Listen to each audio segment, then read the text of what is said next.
ನಮಸ್ಕಾರ, ನೀವು ನೋಡುತ್ತಿರುವುದು ರಾಯಚೂರು ನ್ಯೂಸ್ 007ಗೆ ಸ್ವಾಗತ.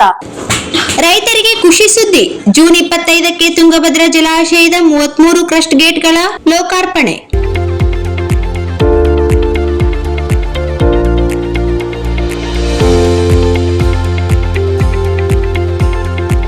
ತುಂಗಭದ್ರಾ ಜಲಾಶಯದ ಕ್ರಸ್ಟ್ ಗೇಟ್ ಮುರಿದು ಬಿದ್ದು 3 ರಾಜ್ಯಗಳ 9 ಜಿಲ್ಲೆಗಳಲ್ಲಿ ಆತಂಕ ಮೂಡಿಸಿದ್ದ ಸಮಸ್ಯೆಗೆ ಇದೀಗ ಶಾಶ್ವತ ಪರಿಹಾರ ಸಿಕ್ಕಿದೆ. ಜಲಾಶಯದ ಒಟ್ಟು 33 ಗೇಟ್ಗಳನ್ನು ಯಶಸ್ವಿಯಾಗಿ ಬದಲಾಯಿಸಲಾಗಿದ್ದು ಲೋಕಾರ್ಪಣೆ ಕ್ಷಣಗಣನೆ ಆರಂಭವಾಗಿದೆ.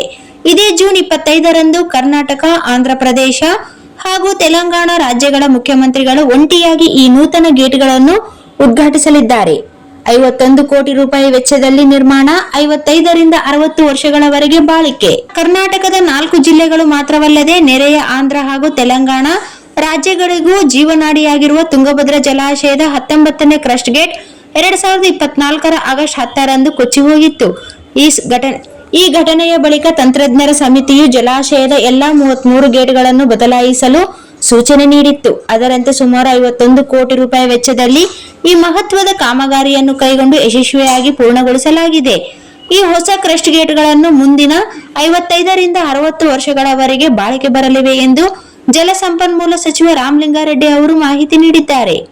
ಲೋಕಾರ್ಪಣೆ ಕಾರ್ಯಕ್ರಮದ ಹಿನ್ನೆಲೆಯಲ್ಲಿ ಗುರುವಾರ ಕೊಪ್ಪಳ ತಾಲೂಕಿನ ಮುನಿರಾಬಾದ್ ಬಳಿಯಿರುವ ಜಲಾಶಯಕ್ಕೆ ಭೇಟಿ ನೀಡಿದ ಸಚಿವ ರಾಮಲಿಂಗಾರೆಡ್ಡಿ ಕಾಮಗಾರಿಯ ಗುಣಮಟ್ಟವನ್ನು ಪರಿಶೀಲಿಸಿದರು. ತದನಂತರ ಮುನಿರಾಬಾದ್ ಹೈಸ್ಕೂಲ್ ಮೈದಾನದಲ್ಲಿ ಸಿದ್ಧಗೊಳ್ಳುತ್ತಿರುವ ಬೃಹತ್ ವೇದಿಕೆ, ವಾಹನ ಸಂಚಾರ ವ್ಯವಸ್ಥೆ, ಬ್ಯಾರಿಕೇಡ್ ಅಳವಡಿಕೆ ಹಾಗೂ ಸಾರ್ವಜನಿಕರ ಅನುಕೂಲಕ್ಕಾಗಿ ಕೈಗೊಳ್ಳಲಾದ ಮುನ್ನೆಚ್ಚರಿಕೆ ಕ್ರಮಗಳನ್ನು ವೀಕ್ಷಿಸಿ ಅಧಿಕಾರಿಗಳಿಗೆ ಅಗತ್ಯ ನಿರ್ದೇಶನ ನೀಡಿದರು. ಈ ಐತಿಹಾಸಿಕ ಸಮಾರಂಭದಲ್ಲಿ 3 ರಾಜ್ಯಗಳ ಮುಖ್ಯಮಂತ್ರಿಗಳು, ಸಚಿವರು ಹಾಗೂ ಜನಪ್ರತಿನಿಧಿಗಳು ಭಾಗವಹಿಸಲಿದ್ದಾರೆ. ಉದ್ಘಾಟನೆಯ ಜೊತೆಗೆ 3 ರಾಜ್ಯಗಳ ನಡುವಿನ ನೀರಿನ ಹಂಚಿಕೆ, ನೀರಾವರಿ ಯೋಜನೆಗಳು ಹಾಗೂ ಅಂತಾರಾಜ್ಯ ನದಿ ವಿವಾದಗಳ ಕುರಿತು ಮಹತ್ವದ ಚರ್ಚೆಗಳು ನಡೆಯಲಿವೆ. ವಿಶೇಷವಾಗಿ ಮೇಕೆದಾಟು, ಮಹದಾಯಿ ಹಾಗೂ ನವಲಿ ಸಮಾನಾಂತರ ಜಲಾಶಯ ನಿರ್ಮಾಣದ ಕುರಿತು ಕೇಂದ್ರ ಸರ್ಕಾರದೊಂದಿಗೆ ನಡೆಸಬೇಕಾದ ಮಾತುಕತೆಗಳ ಬಗ್ಗೆಯೂ ಈ ವೇದಿಕೆಯಲ್ಲಿ ಸಮಾಲೋಚನೆ ನಡೆಸಲು ನಿರ್ಧರಿಸಲಾಗಿದೆ.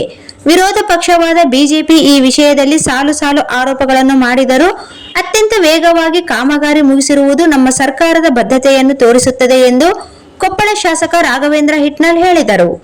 ಒಟ್ಟಾರೆ ತುಂಗಭದ್ರಾ ಜಲಾಶಯದ ಹೊಸ ಕ್ರಸ್ಟ್ ಗೇಟ್ಗಳ ಲೋಕಾರ್ಪಣೆ ಕೇವಲ ಒಂದು ಕಾಮಗಾರಿಯ ಉದ್ಘಾಟನೆ ಮಾತ್ರವಲ್ಲ, 3 ರಾಜ್ಯಗಳ ನೀರಿನ ಹಂಚಿಕೆ ಮತ್ತು ನೀರಾವರಿ ಭವಿಷ್ಯದ ಕುರಿತು ಮಹತ್ವದ ಚರ್ಚೆಗೆ ವೇದಿಕೆಯಾಗಿದೆ. ಜೊತೆಗೆ 3 ರಾಜ್ಯದ 9 ಜಿಲ್ಲೆಯ ಜನರು ಹಾಗೂ ರೈತರಿಗೆ ಖುಷಿಯ ಕ್ಷಣವಾಗಿದೆ.